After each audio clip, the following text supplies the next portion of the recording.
Hello, my name is Natalie Quadrado, and the topic that I chose was major depressive disorder.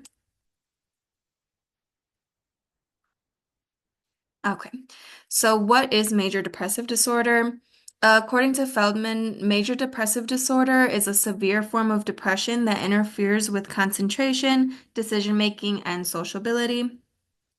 Major depressive disorder, or MDD, is one of the most common mood disorders in the world. This is a YouTube link to a 3-minute video about what MDD is, the symptoms, who suffers from it, and that sort of thing. This is just a little graphic about the overview of major depressive disorder.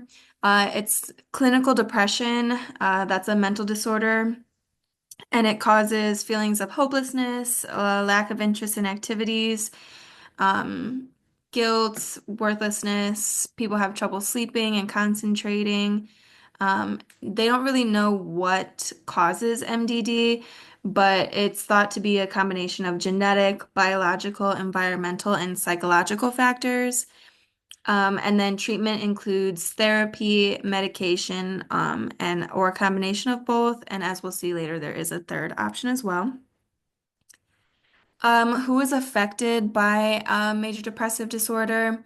Approximately 3.8% of the entire population, or roughly 280 million people, suffer from depression. Women are more likely than men to develop this disorder. And then adults between 18 and 25 are more likely to have it than any other age demographic, as well as people who are multiracial are the highest demographic racially to develop MDD across the world. And then this is just more than 18% of all adults in the US will be diagnosed with depression in any given year. As far as the history of MDD goes, the earliest accounts are from the second millennium BC in Mesopotamia. And at the time, it was regarded as demonic possession. They didn't really understand what caused depression or why people were suffering or what the symptoms were from. And at the time, religion was a major part of the world, and they saw this as demonic possession. And then in the 18th and 19th century, we see a shift from things like demonic possession to a term called melancholy, which is now what we would consider depression. But at the time, they just saw it as a condition called melancholy.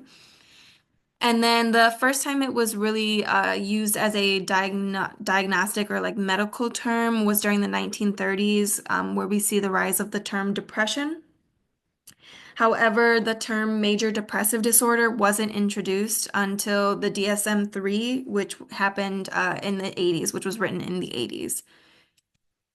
This is just a little book from the 19th century, which talks about melancholy, which again we know is now called depression or MDD. Some of the symptoms of this disorder are sadness, emptiness, and loss of interest in activities or hobbies that they once found interesting. Those are the most common and most recognizable symptoms, but people also can suffer from a loss of appetite, from physical aches and pains, a lack of energy, anxiety, and also suicidal ideology. For many people, these symptoms cause dysfunction in their day-to-day lives, and they can't work or go to school or perform daily tasks for themselves. This is just another graphic of some other depression symptoms, including low mood, sleep disturbance, agitation, fatigue, difficulty concentrating, and changes in appetite. As far as treatment goes for MDD, medicine is the most common treatment, and doctors can prescribe antidepressants that typically start working within 4 to 8 weeks. Therapy is also an effective treatment for dealing with MDD, like seeing a therapist, and they can also prescribe antidepressants as well. The third, more uncommon form of therapy is electroconvulsive therapy. And that can cause, that's for severe cases of people who haven't responded to other forms of treatment. And this is basically when you send electricity into the brain, which cause the micro seizures that can help regulate brain chemicals and stop the feeling of depression. And this is just some potential outcomes from shock therapy. Some people notice an immediate change in symptoms, but other people can require more than one session. People may feel groggy from anesthesia, but patients can also experience headaches, nausea, general aches and pains, or temporary memory loss from the shock therapy itself, which is just used to treat the depression. These are my references, and that is my presentation on major depressive disorder. Thank you so much.